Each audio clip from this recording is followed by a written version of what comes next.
Welcome to Keto Meals and Recipes.com.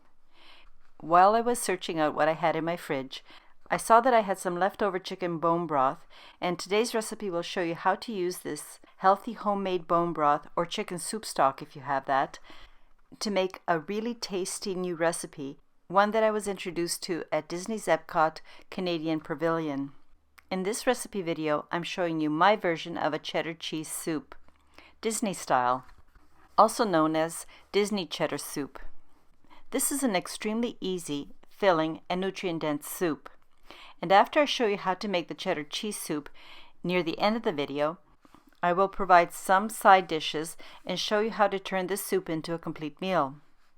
The macronutrient ratio for this keto cheddar cheese soup is 3.8 to 1, with 6.6 grams of total carbs, 1.6 grams of dietary fiber, resulting in 5 grams of net carbs per serving.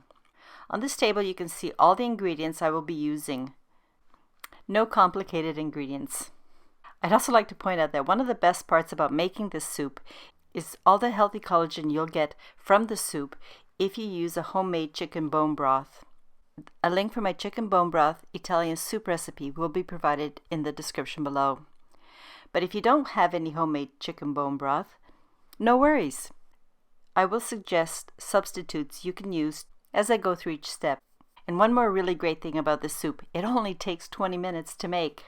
Now let's get started. You will only need one pot for this entire recipe, so using a soup pot, place it over medium heat, add your butter, and when you see that your butter has melted and is starting to sizzle, drop in your finely chopped onions and cook until the onions are translucent. But be careful you don't caramelize the onions. Caramelizing means to brown the onions. When you notice that your onions are starting to get translucent, add the celery and the carrots to the center of the pot. Continue cooking until the celery and the carrots are fork tender. Oh, I forgot to mention, cut the celery, carrots, and as well as the onions into very small cubes. The reason is they will cook faster, and I like the texture better of these small pieces than big chunks. Now pour in the 3 cups of chicken bone broth or homemade stock. But if you don't have your own homemade bone broth or chicken stock, what you can do is use a good quality store-bought stock. But make sure you read the label. You'd be surprised what ingredients are added to stock. However, if you're using a store-bought stock, I'd like you to note that your soup will be much thinner because it doesn't have the collagen. But keep watching because I will tell you how to thicken the soup up. Now I'm adding my full-fat cream and some water. But here's another tip.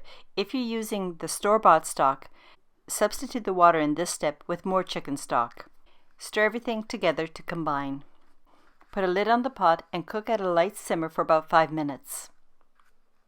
Now it's time to add the grated sharp cheddar, or old cheddar as it's known some places.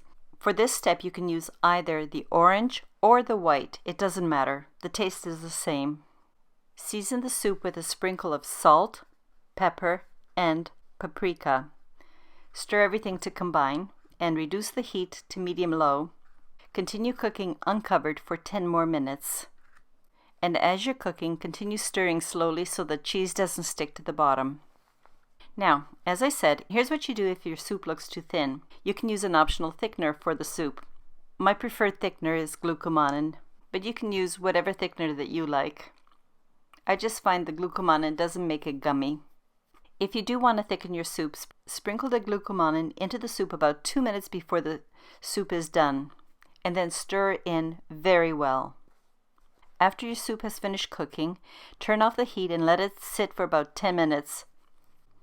And then check to make sure that the soup is thick enough for you. If you do decide to add a little bit more thickener, just remember the soup will thicken as it cools because of all the cheese you've added. Here's a variation to this soup. My family prefers the cheddar cheese soup with the little chunks of vegetables. But the soup can also be served velvety smooth.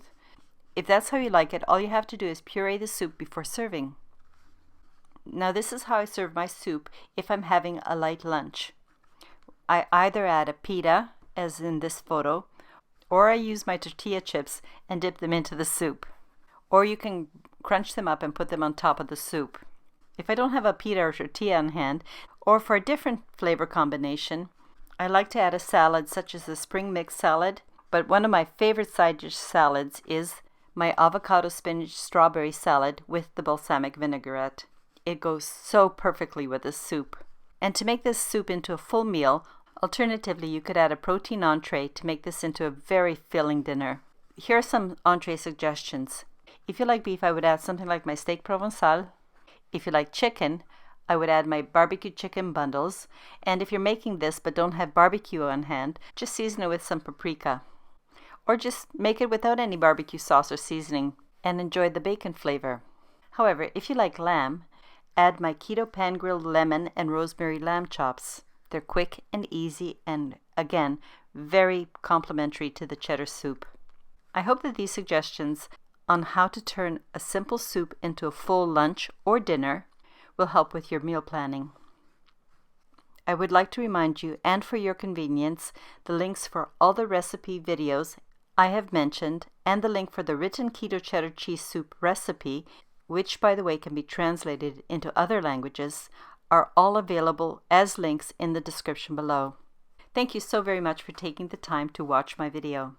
If you like this recipe, please give it a like, share, subscribe, and leave me a comment. Most of all, have a safe and healthy day. Cheers!